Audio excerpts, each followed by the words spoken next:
Hello, dear friend.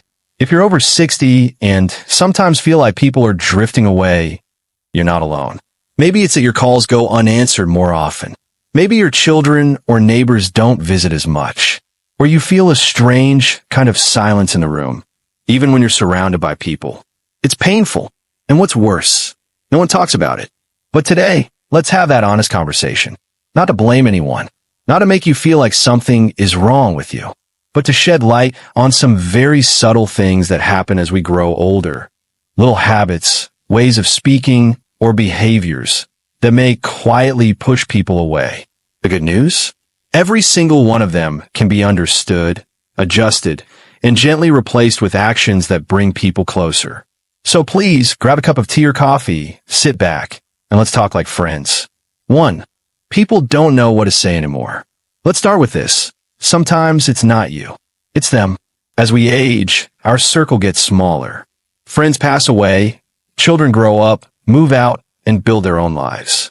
Many younger people simply don't know how to connect anymore. They don't know what to say. They're afraid of saying the wrong thing or coming off as disrespectful. Sometimes your adult children or younger neighbors avoid long conversations. Not because they don't love you, but because they feel awkward or unequipped. They don't understand what you've been through.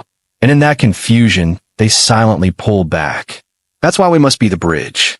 We can lead with warmth and openness, making it easier for them to approach. 2. Unknowingly talking too much about health or complaints.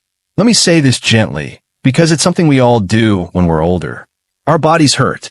We deal with doctors, surgeries, pills. It's real.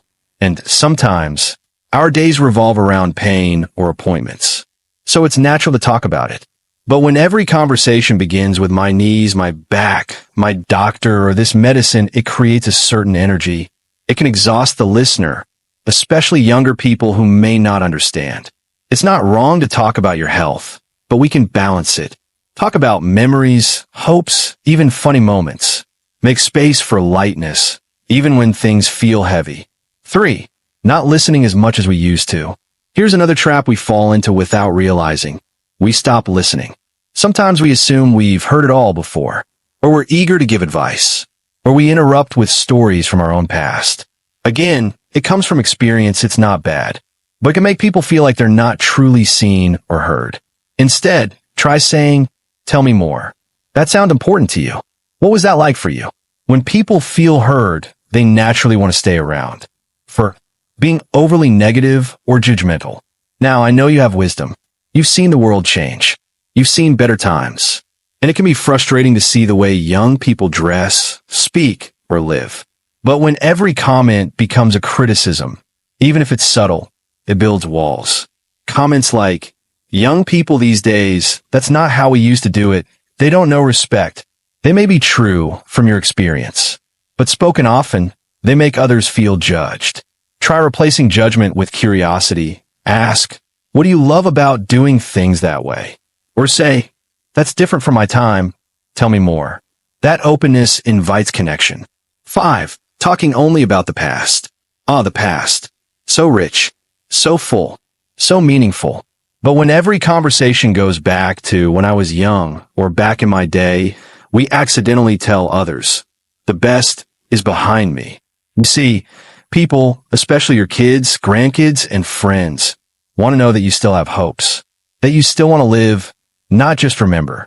So yes, share your stories, but also share your dreams, your curiosity. Let people know you're still growing, still learning, still here.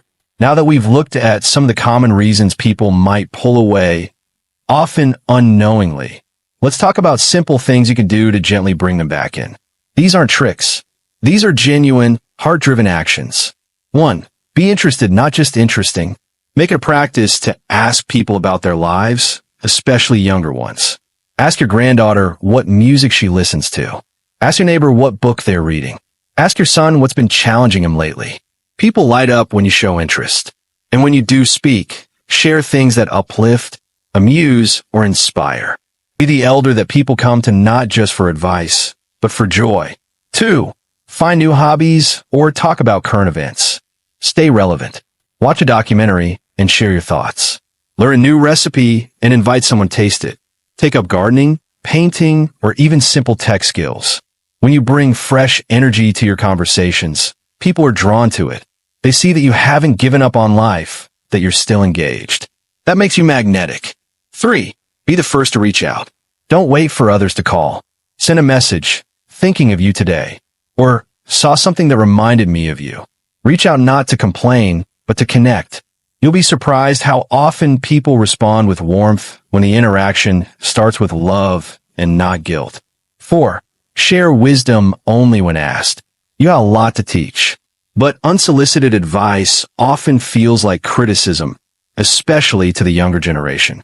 So instead of jumping in with, you should, or I wouldn't do it that way, try asking, would you like to hear what worked for me, or want my perspective on it? This opens the door.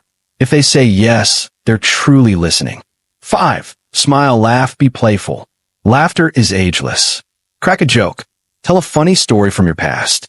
Make light of your own little forgetfulness. Humor is one of the greatest tools to bond across generations. And when people associate you with joy, they naturally want to come closer. 6. Join or create community spaces.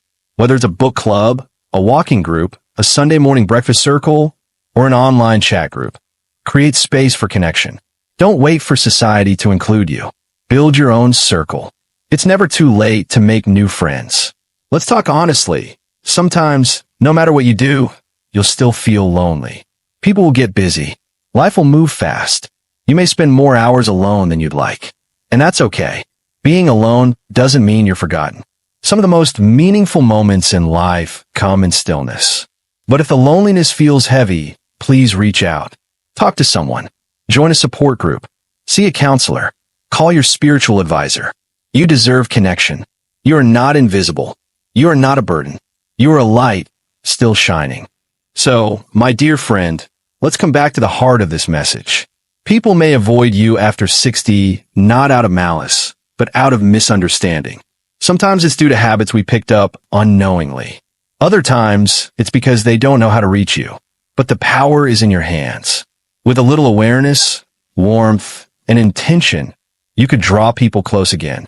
You can be that person others look forward to being with. Not because you've changed who you are, but because you've gently chosen to evolve. You're not just older, you're wiser. And your presence, your kind, joyful, listening presence, is a gift to this world. So go on, shine, love, and let yourself be loved. You're not alone on this journey, and you never have to be. Thank you for spending this time with me.